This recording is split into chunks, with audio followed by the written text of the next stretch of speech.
सभी को नमस्ते। आपका हिंदी प्रज्ञा चैनल पर स्वागत है। हम गुण पढ़ रहे हैं। पहले वाली जो क्लास थी उसमें हमने माधुर्य गुण पढ़ा था। आज पढ़ते हैं ओज गुण, जो माधुर्य गुण का बिल्कुल ही विपरीत है। यानी कि जो विशेषताएं उसमें है वो उसके विपरीत ही ओज गुण में है। जिससे जैसे कि उसमें था कि भाई जो 5 वर्ग होते हैं उसमें ट वर्ग का प्रयोग वहां नहीं होता, लेकिन यहाँ पर ट वर्ग के वर्णों का ही प्रयोग होता है ओज गुण में, और वर्णों का प्रयोग नहीं होता। और जो यानी कि जो भी विशेषताएं माधुर्य गुण में थी उसके विपरीत ओज गुण में सारी आएंगी। लेकिन विशेषताओं से पहले हम इसकी परिभाषाएं किसने क्या दी है, इसका अर्थ क्या है वो देखते हैं। तो पहले देखते हैं इसका अर्थ। ओज गुण का अर्थ होता है जोश, आवेग, तेज या दीप्ति। अर्थ भी कई बार क्वेश्चन पूछ लेते हैं परीक्षा में कि इसका अर्थ क्या होता है। जोश, आवेग, तेज या दीप्ति ओज का अर्थ होता है। फिर इसकी परिभाषा, जिस काव्य को पढ़ने या सुनने से मन में ओज, तेज, उत्साह, साहस, पौरुष, वीरता आदि का संचार होता है। यानी कि काव्य को पढ़ने से मन में वीरता का भाव जग जाए, ओज का भाव जग जाए, तेज का भाव जग जाए, है ना, पौरुष का संचार हो जाए, तो वहां पर ओज गुण होता है।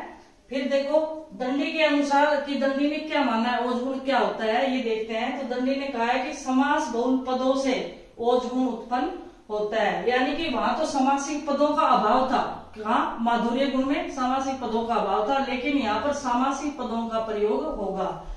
तो दंडी के अनुसार समास बहुल पदों से ओज गुण उत्पन्न होता है। फिर वामन ने कहा कि अक्षर विन्यास के संश्लिष्ट और वह संयुक्ताक्षर के प्रयोग से ओज गुण की उत्पत्ति होती है। ये किसने माना? वामन ने माना कि अक्षर विन्यास के संश्लिष्ट वह संयुक्ताक्षर, वहां संयुक्ताक्षर का अभाव था और यहाँ पर संयुक्ताक्षर का प्रयोग है। वहां पर रेफ वर्णों का अभाव था, यहाँ पर रेफ वर्णों का प्रयोग होगा। यानी कि जो चीज वहां पर निषेध थी वो इसमें आ जाएंगी। तो दंडी ने माना कि समास बहुल पदों से ओज गुण की उत्पत्ति किसने मानी? क्वेश्चन इस तरह से आ सकता है।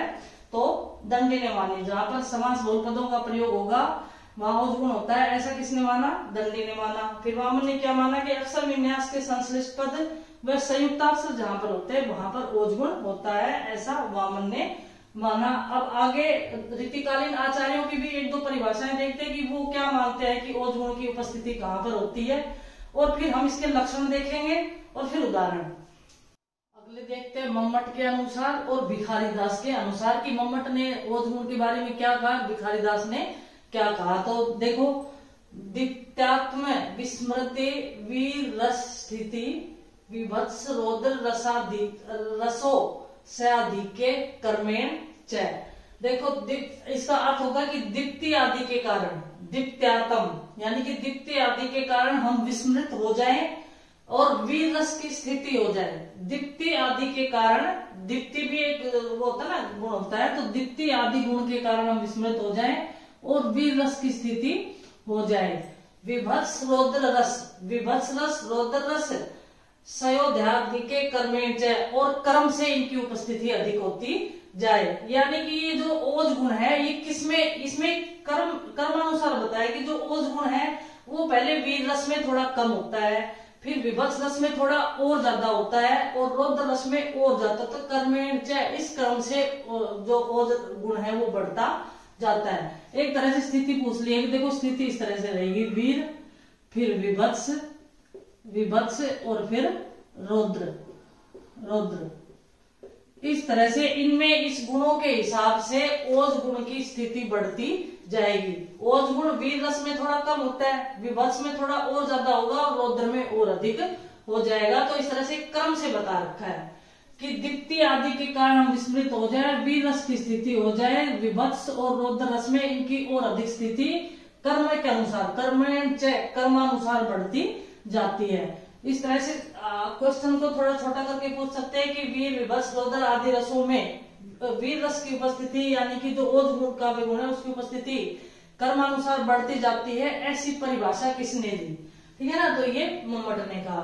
फिर आगे देखिए भिखारी दास का, उद्वैत अक्षर जहां परे स क ट वर्ग मिल जाए, अलग अलग है, देखो स क ट वर्ग मिल जाए। उद्दत, उदात, उद्दत का अर्थ उदात यानी कि कठोर वर्ण, ठीक है ना, जहां पर होते हैं, और स कै टे वर्ग आपस में मिल जाते हैं, ताई ओज गुण कहते हैं जे प्रवीण कबीराई। तो कवि भिखारी दास जी ने कहा है कि वहीं पर ओज गुण होता है। ऐसे जो प्रवीण यानी कि जो निपुण कवि होते हैं, जो श्रेष्ठ कवि होते हैं, वो ऐसा ही कहते हैं। कौन कौन से अक्षर? जहां पर उद्यत अक्षर यानी कि वीर रस उत्पन्न करने वाले, उदात्त भाव जगाने वाले अक्षर जहां पर मिल जाते हैं, और साथ में स वर्ग, कै वर्ग, टे वर्ग के जितने भी वर्ण हैं वो सारे आपस में मिल जाते हैं। तो जो प्रवीण कवि होते हैं, जो चतुर कवि होते हैं, वो ओज गुण का यही लक्षण बताते हैं। लेकिन हमें क्या है कि इसके अर्थ तो देखना है नहीं, इनकी परिभाषा ये किसने कहा है, ये लाइन देकर पूछ सकते, तो ये कहा है भिखारी दास ने, ये विशेष रूप से याद रख ले। अब हम ओज गुण के लक्षण देखते हैं ओज गुण के लक्षण देखते हैं हम। तो मैंने बताया आपको कि जो माधुर्य गुण है उसके विपरीत लक्षण जो होंगे वो ओज गुण के होंगे। तो ये देखो यहाँ पर टे वर्ग की अधिकता, टे वर्ग के वर्णों की अधिकता, टे वर्ग के वर्णों की अधिकता, एक तरह से मूर्धन्य वर्ण भी बोल सकते हैं आप, मूर्धन्य वर्णों की अधिकता, ठीक है ना, मूर्धन्य वर्णों की अधिकता। इसमें पूछ सकते हैं ना मूर्धन्य वर्णों की अधिकता, क्योंकि इसमें लक्षण में आ सकते हैं, टे वर्ग को छोड़कर मूर्धन्य वर्ण भी लिख सकते हैं कि मूर्धन्य वर्णों की अधिकता होगी। इसमें फिर रेफ युक्त वर्ण होंगे। माधुर्य में रेफ युक्त वर्णों का प्रयोग निषेध था, लेकिन यहाँ पर है। संयुक्त वर्ण माधुर्य गुण में नहीं थे, लेकिन यहाँ पर संयुक्त वर्ण आएंगे। द्वित वर्ण माधुर्य गुण में नहीं थे, यहाँ पर द्वित वर्णों की अधिकता होगी। फिर लंबे समासिक पद माधुर्य गुण में नहीं थे, यहाँ पर लंबे समासिक पदों का प्रयोग होगा। महाप्राण ध्वनियों की अधिकता होगी, लेकिन वहां पर महाप्राण ध्वनियों की न्यूनता थी, यानी कि कम थी। महाप्राण ध्वनियां क्या होती है, देखो जैसे प्रत्येक वर्ग का दूसरा और चौथा वर्ण, जैसे क, ख, ग, घ, ड़ है, क वर्ग है, इसका दूसरा और चौथा वर्ण ये महाप्राण है, और ये अल्पप्राण है। क, ग, ड ये अल्पप्राण है, और ख और ग ये महाप्राण है। तो ये महाप्राण जो ध्वनियां है उसकी अधिकता किसमें होगी, ओज गुण में होगी, ये याद रखें, ठीक है ना। तो ये इसके लक्षण है, क्या है कि टे वर्ग की अधिकता या मूर्धन्य वर्णों की अधिकता होगी। फिर दूसरा है रेफ युक्त वर्णों का प्रयोग अधिक होगा, संयुक्त वर्णों का प्रयोग अधिक होगा, द्वित वर्णों की अधिकता यहाँ पर होगी। फिर लंबे सामासिक पदों का प्रयोग यहाँ पर होगा, महाप्राण ध्वनियों की अधिकता यहाँ पर होगी, और जहां पर ऐसा होता है वहां पर ओज का भी गुण होता है। देखो सुंदरकांड में तुलसीदास जी का जो सुंदरकांड है, करते भी है हम, याद भी होगा, तो उसका ये उदाहरण है कि चिक रही दिग्गज डोल मही गिरि लोल सागर खर भरे, मन हर्ष सब गंधर्व सुर मुनि नाग किन्नर दुख टरे, कट कट ही मर कट विकट बहु कोटि कोटि में धावई, जय राम प्रबल प्रताप को संगनाथ गुणगन गावई, सही सकन भार उदार ही पति बार बार मोहई, कह दसन पुनि कमठ पृष्ठ कठोर सो कि सोहई। चलो ये काफी बड़ा है। तो इसमें जो ये जो दो लाइनें लिखी है, इसमें इसी प्रकार के वर्णों का प्रयोग है, यानी कि इसको देख करके कि चिक रही दिग्गज डोलमयी, है ना, चिक रही यानी कि चिंगाड़ते हैं, दिग्गज डोलमयी तो पृथ्वी भी डोल जाती है, हिलने लग जाती है, लोल सागर खर भरे। इन वर्णों से ही पता चल रहा है कि वीर रस का संचार होता है। कोई भी मनुष्य जब उसको पढ़ता है तो उसमें तेज का, दीप्ति का भाव, वीर रस का इसमें संचार हो जाता है। तो ये चिक रही दिग्गज डोल मही आई लोल सागर खर भरे, मन हर्ष सब गंधर्व सुर मुनि नाग किन्नर दुख टरे। तो इस तरह से इसमें देखो यहाँ पर ये संयुक्त वर्णों का प्रयोग है।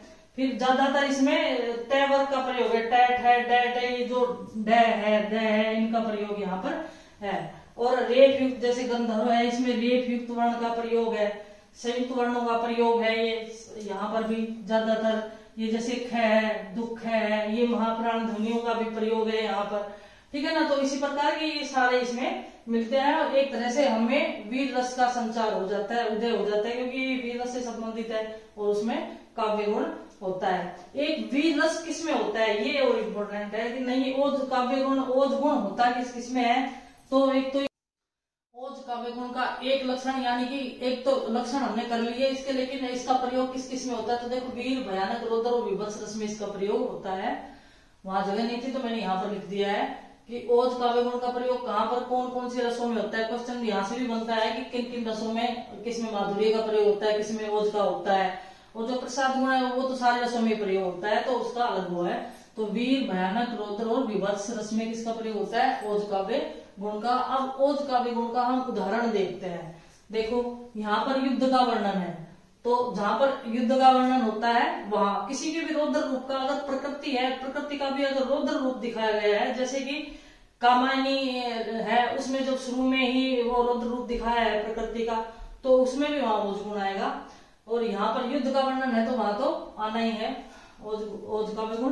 तो देखो, भय क्रुद्ध युद्ध विरुद्ध रघुपति, त्रोण सहायक कसम से, को दंड धुनि अति चंड सुनि मनुजाद सब मरुत ग्रसे। ठीक है ना, तो यहाँ पर युद्ध का चित्रण है, इसलिए इसमें ओज गुण है। फिर आगे ये देखिए, यहाँ पर प्रकृति का चित्रण है, लेकिन प्रकृति के रौद्र रूप का चित्रण है। आप ये याद रखें, प्रकृति के रौद्र रूप का चित्रण है, इसलिए यहाँ पर ओज गुण है।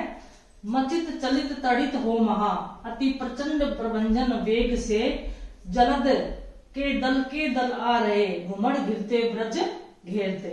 मचित चलित तड़ित हो महा, अति प्रचंड प्रभंजन वेग से, जलद के दल आ रहे, घुमड़ घेरते ब्रज घेरते। यहाँ पर बिजली और बादल के रौद्र रूप का चित्रण है, इसलिए यहाँ पर भी ओज गुण है। और यहाँ तो युद्ध का चित्रण है ही, इसलिए यहाँ पर भी ओज गुण है।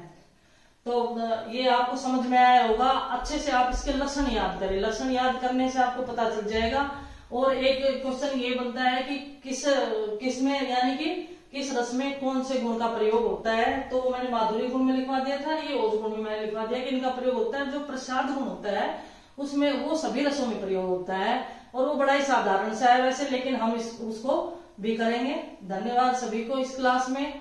अगली क्लास में हम पढ़ेंगे प्रसाद गुण।